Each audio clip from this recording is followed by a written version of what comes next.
हम लोगों ने रिएक्ट क्रिएट ऐप, है ना, रिएक्ट क्रिएट ऐप के थ्रू पहली एप्लीकेशन जो थी वो पहली एप्लीकेशन हम लोगों ने डाउनलोड की थी, जनरेट करवाई थी पहली एप्लीकेशन हमने। और इस एप्लीकेशन को मैंने विजुअल स्टूडियो कोड में ओपन किया है। तो विजुअल स्टूडियो कोड में ओपन करने के बाद ये फाइल का जो स्ट्रक्चर है वो कुछ इस तरीके से यहाँ पे दिखाई दे रहा है।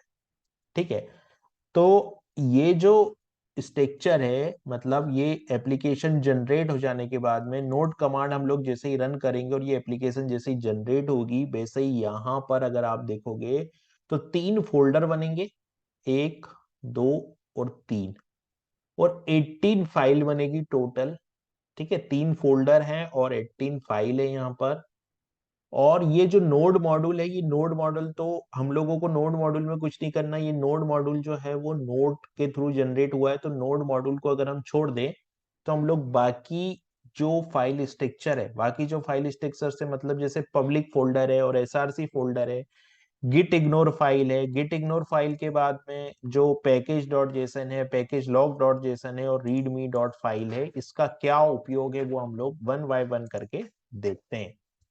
सबसे पहले तो क्या होता है कि ये जो फाइल आपकी बनती है ना, जितनी जैसे यहाँ पर अगर मैं इंडेक्स, यहाँ पर एसआरसी फोल्डर की बात करूँ ना, ये मेन फोल्डर है।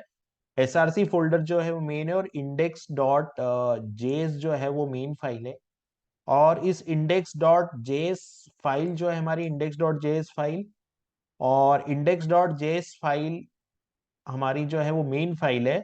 और इसमें क्या होता है कि हमारे पास में इंडेक्स डॉट जेएस फाइल दिख रही है, हमारे पास में इंडेक्स डॉट सीएसएस फाइल यहाँ पर हमको दिखाई दे रही। तो जो वेबपेक, हम यहाँ पर क्या होता है, एक वेबपेक करके मॉड्यूल भी होता है। वेबपेक जैसा ही ये कोड रन होता है ना, तो ये सारी जितनी भी जेएस फाइल है ये एक फाइल में बन जाती है, और जितनी भी सीएसएस फाइल है वो भी एक फाइल में बन जाती है, और जितनी भी इमेज फाइल है वो भी एक फाइल में बन जाती है। इस पूरे सिस्टम को समझने के लिए, मतलब जब एप्लीकेशन रन होगी तो जो वेबपेक मॉड्यूल है, वेबपेक एक मॉड्यूल है ना, जो कि नोड मॉड्यूल के अंदर हमको मिल जाएगा। अगर हम सर्च करें तो हमको वेबपेक, यहाँ पर ये वेबपेक मिल जाएगा। तो जो वेबपेक मॉड्यूल होता है वो किस तरीके से वर्क करता है, ये वेबपेक है। और वेबपेक जो वर्क करता है, तो वेबपेक क्या करता है कि सारी सीएसएस और जेएसएस को बंद करके, मतलब सारी सीएसएस और जेएसएस को एक फाइल में कन्वर्ट कर देता है। तो इसको हम समझते हैं कि वेबपेक किस तरीके से वर्क करता है। तो हम लोग चलते हैं वेबपेक की साइट पे। तो यहां पर मैंने लिखा कि जो वेबपेक डॉट ओआरजी जो साइट है, इस पे चलते हैं। ये वेबपेक की अपनी वेबसाइट है। मैंने कुछ गलत लिख दिया आई थिंक, वेबपेक, यहाँ पर ये हो जाएगा वेबपेक, वेब वेबपेक। ठीक है, ये वेबपेक डॉट ओ आर जी जो है, webpack dot J S dot O R G है। मैं, तो ये जो एनिमेशन इसने बनाया ना यहाँ पर, इस एनिमेशन से हम लोग, ये एनिमेशन बहुत अच्छे से इसने बनाया है कि ये हमको समझने में हेल्प करेगा हमारी ये एनिमेशन।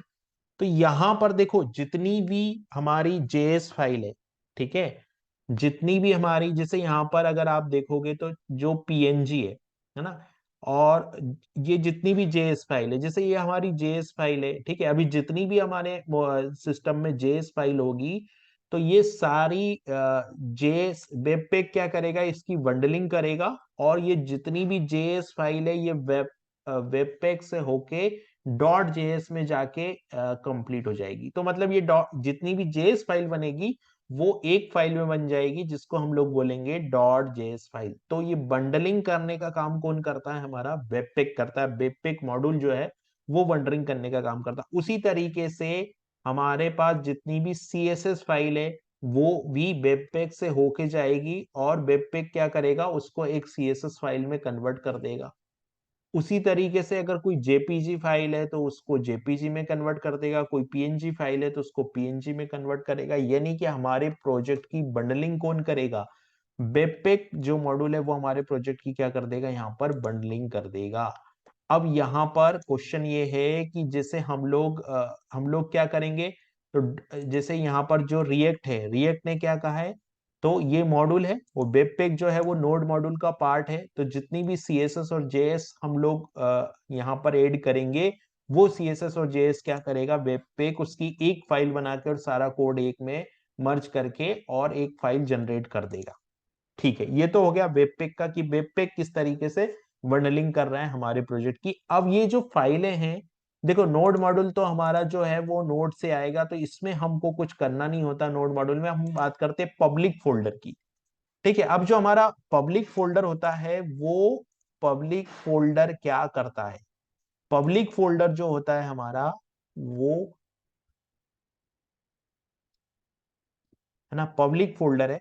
तो पब्लिक फोल्डर के अंदर पहले तो होती है हमारी index.html फाइल। ठीक है, ये फाइल रन होती है। सबसे पहले जो फाइल रन होगी, वो फाइल रन होगी index.html। और index.html फाइल ये होगी। उसके बाद में एक होता है फेव आइकॉन। तो फेव आइकॉन क्या करता है कि जैसे ये जो आइकॉन आपको यहाँ पर दिखाई दे रहा है, ये फेव आइकॉन है। और ये जो फेव आइकॉन यहाँ है,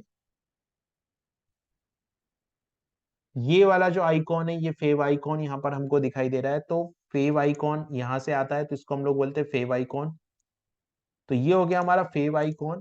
फेव आइकॉन के बाद में index.html यही फाइल पहले रन होगी। इसके बाद में ये रिएक्ट ने हमको दो लोगो फाइल, दो .png फाइल दे रखी है। ये जो दो PNG फाइल होती है, ये लोगो के लिए। अगर आपका प्रोजेक्ट एक से ज्यादा डिवाइस पे चल रहा है, तो कोई सी डिवाइस पे अगर आपको कोई और लोगो रन करना है, तो ये इसके लिए हमको लोगो फाइल दे रखी है।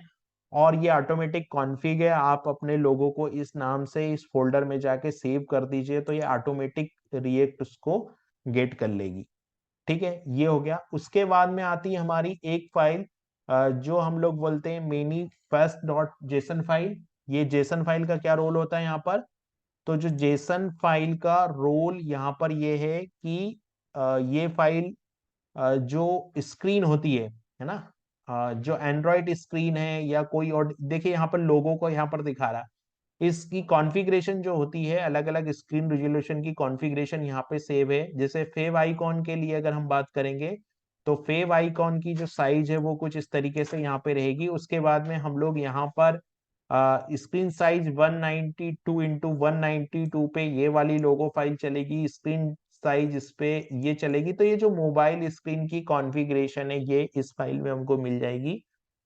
उसके बाद में होता है robots.txt फाइल। तो जो robots.txt फाइल होती है, उसमें हम लोग जो क्रोलिंग की सेटिंग होती है, जैसे अगर हमारा प्रोजेक्ट लाइव है और हमारा प्रोजेक्ट जो है वो लाइव है, और गूगल गूगल हमारे प्रोजेक्ट से क्या क्रोल करेगा और क्या नहीं करेगा, जो क्रोलर्स होते हैं उसकी सेटिंग होती है। तो इसमें से हम लोग उसको डिनाई कर सकते हैं कि कौन से पेज को गूगल लेगा और कौन से पेज को नहीं लेगा। तो ये robots.txt करके एक फाइल की सेटिंग्स है, ये सर्च इंजन क्रोलर के लिए होती है। ठीक है, ये तो हो गया हमारा पब्लिक फोल्डर। अब पब्लिक फोल्डर के बाद में हमारा जो दूसरा फोल्डर आता है, वो हम लोगों का आता है SRC फोल्डर। तो जो SRC फोल्डर होता है, वो बहुत इंपॉर्टेंट फोल्डर होता है। तो हम लोग जितने भी कंपोनेंट बनाएंगे, वो हम SRC फोल्डर के अंदर ही बना के रखेंगे। और ये जो app.css फाइल होती है, ये ग्लोबल फाइल होती है जो रिएक्ट अपनी तरफ से बना के देता है। app.js फाइल जो होती है, वो हमारी मेन कंपोनेंट फाइल होती है।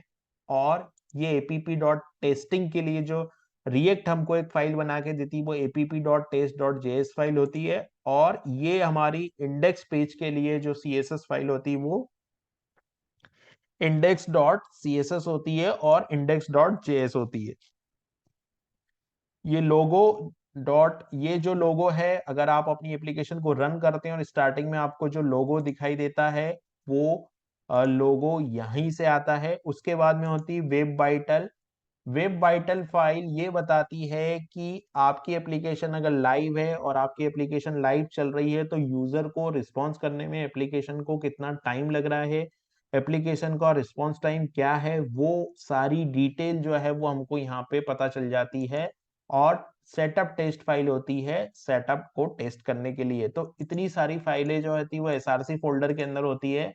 हम जो भी कंपोनेंट बनाएंगे उसकी सारी फाइलें भी हम लोग एसआरसी फोल्डर के अंदर रखेंगे। फिर होती है गिट इग्नोर फाइल।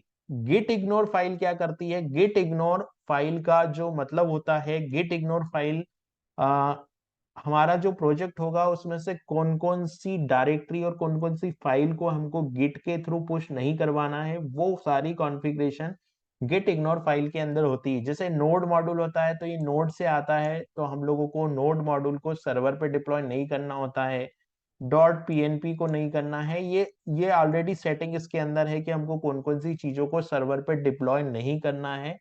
तो वो जो सेटिंग्स होती है वो हम गिट इग्नोर फाइल के अंदर कर सकते हैं। फिर दो इंपॉर्टेंट फाइल होती है, पैकेज डॉट जेसन और package log dot JSON. Package dot JSON के अंदर कौन कौन से मॉड्यूल हमारे प्रोजेक्ट में इंस्टॉल है वो सारी डिटेल होती है, और पैकेज लॉग डॉट जेसन के अंदर मेटा डेटा और डिपेंडेंसीज जो हमारे प्रोजेक्ट की है वो इंस्टॉल होती है।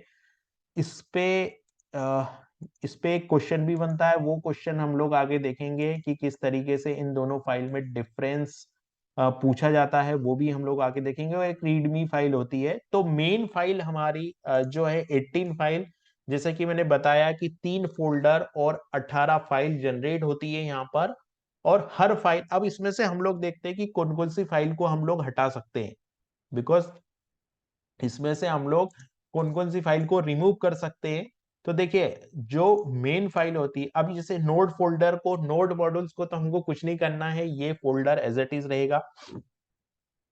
तो हम लोग पब्लिक फोल्डर में से देखो फेव आइकॉन को हम लोग डिलीट कर सकते हैं। देखो फेव आइकॉन की जरूरत हमको यहाँ पर नहीं है, तो हम लोग फेव आइकॉन को यहाँ पर डिलीट कर सकते हैं। तो जो फाइल हम लोग डिलीट कर सकते हैं, मैं अभी उन फाइल को मार्क कर रहा हूं। तो जैसे फेव आइकन को हम लोग डिलीट कर सकते हैं। इंडेक्स डॉट एचटीएमएल में हमको कुछ नहीं करना है। लोगो अभी हम लोग नहीं बना रहे हैं रिस्पॉन्सिव एप्लीकेशन, तो लोगो को हम लोग डिलीट कर सकते हैं। फिर जो दूसरा हमारा है, दूसरा पॉइंट क्या है? दूसरा पॉइंट है हमारा ये लोगो फाइल, इसको भी हम लोग डिलीट कर सकते हैं। इन तीनों पब्लिक फोल्डर के अंदर इन तीनों फाइल को हम लोग डिलीट कर सकते हैं। तो मैं इन तीनों फाइलों को पब्लिक फोल्डर के अंदर से डिलीट कर देता हूँ। वेब आइकन को मैंने यहाँ पे डिलीट किया, उसके बाद में लोगो को मैंने डिलीट किया, लोगो वाली फाइल डिलीट हो गई। और उसके बाद में मैंने लोगो 520 512.png इसको भी यहाँ से डिलीट कर दिया। तो ये फाइल को हम लोग डिलीट कर सकते हैं। तो ये इंडेक्स डॉट एचटीएमएल हो गया। यहाँ पर अब 3 फाइलें हमारे पास बची हुई है, ठीक है। तो ये हमारा पब्लिक फोल्डर हो गया। उसके बाद में हम लोग चलते हैं एसआरसी फोल्डर के अंदर। तो देखो एसआरसी फोल्डर में भी अभी हम लोग app.css, तो यहाँ पर हम लोग इस डिली ये जो फाइल है हमारी कौन सी, app.test, तो टेस्ट फाइल की हमको जरूरत नहीं है, तो इसको भी हम लोग डिलीट कर सकते हैं। इसको हमने डिलीट कर दिया। app.css को भी मैं डिलीट कर दूंगा, क्योंकि मेरे पास index.css है अभी यूज करने के लिए। app.js मेन फाइल है, उसमें हमको कुछ नहीं करना है। logo.spg जो है उसको भी मैं यहाँ पर डिलीट कर सकता हूँ। और यहाँ पर लेकिन logo.spg को अभी मैं रख रहा हूं। और दूसरा जो है मेरे पास वो फाइल कौन सी है, रिपोर्ट वाइटल, इसको भी मैं डिलीट कर रहा हूं, क्योंकि ये लाइव साइट पे यूजर के परफॉर्मेंस टेस्टिंग के लिए है। और सेटअप डॉट टेस्ट फाइल को डिलीट कर सकता हूं। तो इतनी फाइलों को मैंने यहाँ पे डिलीट कर दिया। अब इस एप्लीकेशन को मेरे को रन कैसे करना है? तो क्योंकि एप्लीकेशन को रन करने के लिए हम लोगों को यहाँ जाना, टर्मिनल ओपन करना है। टर्मिनल ओपन करने के बाद, जैसे ही मैं टर्मिनल ओपन करूंगा, टर्मिनल ओपन करने के बाद मुझे इस एप्लीकेशन के अंदर जाना है। तो मैं सीडी ऐप में लिखूंगा माय फर्स्ट ऐप, और यहां पर मैं लिखूंगा नोड सॉरी npm स्टार्ट। यहां पर मुझे लिखना पड़ेगा npm स्टार्ट। तो ये जो एप्लीकेशन है वो मेरी स्टार्ट हो जाएगी। तो कुल मिला के रिएक्ट के अंदर इतनी फाइलें हैं जिसको हम लोगों को यूज करना होता है। और इन फाइलों का क्या पर्पस है वो हम लोगों ने यहाँ पर देखा, और इसमें से कुछ फाइलों को हम लोग डिलीट भी कर सकते हैं। तो अभी ये एप्लीकेशन रन हो रही है।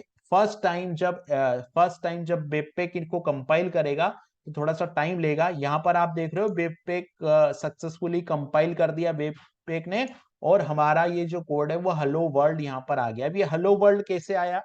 तो हेलो वर्ल्ड को लाने के लिए मैंने क्या किया, यहाँ पर जो हमारी इंडेक्स app.js फाइल है, इसमें मैंने एक फंक्शन कंपोनेंट बनाया है। इस फंक्शन कंपोनेंट में मैंने app लिखा, और app के अंदर div के अंदर मैंने क्या किया, h2 को रिटर्न किया। यहाँ पे div के अंदर से मैंने h2 को रिटर्न किया, तो यहां से ये जो हेलो वर्ल्ड है वो आ रहा है। तो इस तरीके से हम लोग कंपोनेंट बना सकते हैं, अभी हम लोग और देखेंगे डिटेल में। लेकिन पहले हमारा ये कि पहली ऐप हमने जो रिएक्ट क्रिएट ऐप के थ्रू बनाई है और उसको कस्टमाइज किया है। तो इस तरीके से ये हमारी रिएक्ट की फाइल का जो है वो फोल्डर स्ट्रक्चर होता है, फाइल स्ट्रक्चर होता है। अब जो भी कंपोनेंट हम बनाएंगे, रिएक्ट सजेस्ट करती है कि आप कंपोनेंट के नाम से जेएस फाइल बनाइए, आप कंपोनेंट के नाम से ही सीएसएस फाइल बनाइए, और आप उसको इंपोर्ट और एक्सपोर्ट करके यहाँ पर रन कीजिए।